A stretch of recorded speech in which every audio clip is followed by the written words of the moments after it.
আসসালামু আলাইকুম। সবাই কেমন আছেন? আশা করি ভালো আছেন। আর চলুন একটু ঘুরে আসি আমাদের কালীগঞ্জের নলতার খান বাহাদুর আহসানুল্লাহর রওজা পাক শরীফ থেকে।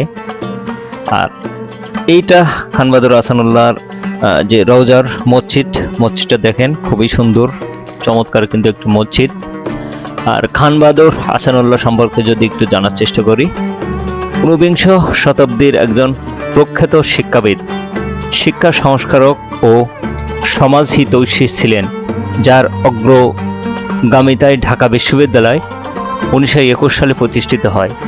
এছাড়াও তিনি একজন উচ্চ স্তরের আউলিয়া ছিলেন। বাংলা মুসলমানদের আধ্যাত্মিক শিক্ষায় শিক্ষিত করতে তিনি তার জীবনের অধিকাংশ সময় ব্যয় করেন। সাতক্ষীরা জেলার তদানীন্তন খুলনা জেলা নলতা শরীফে 1873 সালে ডিসেম্বর মাসের কোনো এক শনিবার প্রত্যুষে খান বাহাদুর আহসানুল্লাহ জন্মগ্রহণ করেন। তার পিতা মুন্সি মোহাম্মদ মফিজ উদ্দিন একজন ধার্মিক, ঐশ্বর্যবান ও দানশীল ব্যক্তি ছিলেন। তার মায়ের নাম ছিল মোসাম্মদ আমিনা বেগম। তার শিক্ষাগত যোগ্যতার দিকে যদি আমি একটু লক্ষ্য করি, খান বাহাদুর আহসানুল্লাহ ছিলেন পিতামহের একমাত্র পুত্রের জ্যেষ্ঠ সন্তান। ফলে তার শিক্ষার জন্য পিতা ও পিতামহর আপ্রাণ চেষ্টা ও আগ্রহ ছিল। তার বয়স 5 বছর পূর্ণ না হতেই প্রাথমিক শিক্ষা শুরু হয়। 1881 সালে তিনি মিতীয় বর্তমানে দ্বিতীয় শ্রেণীর সমমান পরীক্ষায় উত্তীর্ণ হয়ে একটি রূপার মুদ্রা পুরস্কার পান। তিনি নলতার মধ্যে ইংরেজি বিদ্যালয় হতে তৃতীয়, চতুর্থ, পঞ্চম ও ষষ্ঠ ভাগ অধ্যয়ন করেন। এরপর তিনি টাকি গভর্নমেন্ট হাই স্কুলে চতুর্থ, বর্তমানে সপ্তম শ্রেণীতে ভর্তি হন। 1888 সালে শেষ ভাগে কলকাতার লন্ডন মিশন সোসাইটি ইনস্টিটিউশনে সেকেন্ড ক্লাসে, বর্তমানে নবম শ্রেণীতে ভর্তি হন। এই শিক্ষা থেকে 1890 সালে কৃতিত্বের সাথে এন্ট্রান্স, বর্তমানে এসএসসি পরীক্ষায় উত্তীর্ণ হন এবং বৃত্তি লাভ করেন। তিনি হুগলি কলেজ থেকে 1892 সালে এফএ, বর্তমানে এইচএসসি, এবং 1894 সালে কলকাতার প্রেসিডেন্সি কলেজ থেকে সাফল্যের সাথে বিএ পাশ করেন। 1895 সালে কলকাতা বিশ্ববিদ্যালয়ের অধীনে দর্শন শাস্ত্রে এমএ ডিগ্রি লাভ করেন। তার পরিবার খান বাহাদুর আহসানুল্লাহ মাত্র 16 বছর বয়সে বিয়ে করেন। আর তখন সংসার জীবন শুরু করেন সরকারি চাকরিতে প্রবেশের পর। ব্যক্তিগত জীবনে তিনি এক কন্যা, যিনি শৈশবে মারা যান। 8 পুত্র সন্তানের জনক ছিলেন।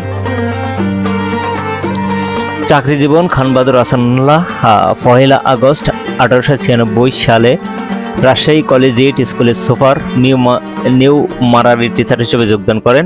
তিনি অক্টোবর 1896 সালে মার্চ 1897 পর্যন্ত ফরিদপুর জেলার রাজবাড়ী মহকুমার স্কুল সাব ইন্সপেক্টর পদে কর্মরত ছিলেন।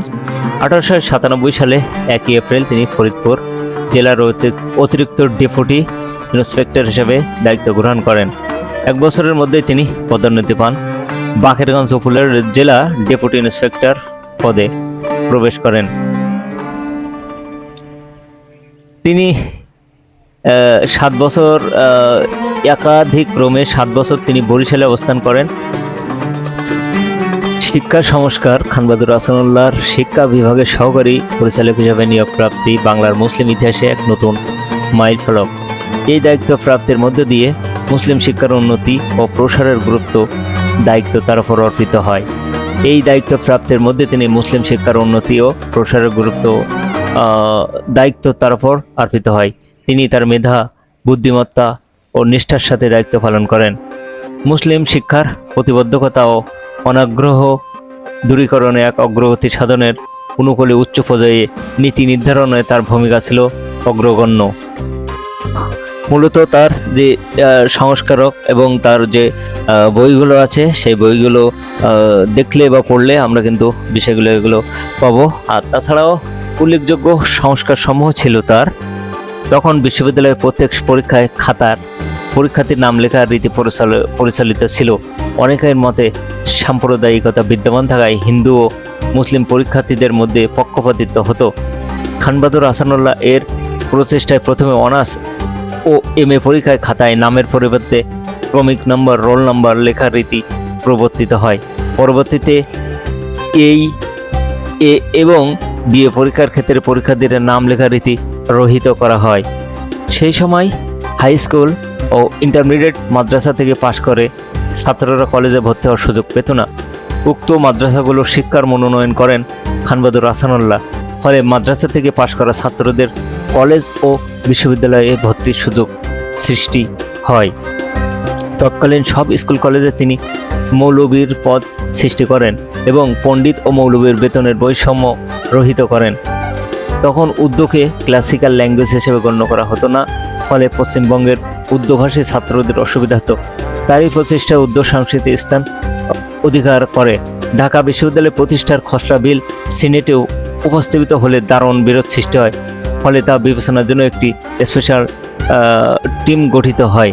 খান বাহাদুর আহসানুল্লাহ উক্ত কমিটির একজন সদস্য ছিলেন এবং তিনি এই আবশ্যকতা সমর্থন করেন। এই আমরা যে রওজাটা দেখছি এখানে তার সমাধি, আর এখানে প্রতি বছর ওরস শরীফ হয়। ওরসে প্রচুর পরিমাণে লোক সমাগম হয় এখানে। আর ওরসের সময় আপনারা যদি যান তবে অবশ্যই দেখবেন। আর এই যে ওরস শরীফ বা রওজা শরীফ, এটা খুবই সুন্দরভাবে চারিদিকে সাজানো গোছানো সব দিক থেকে।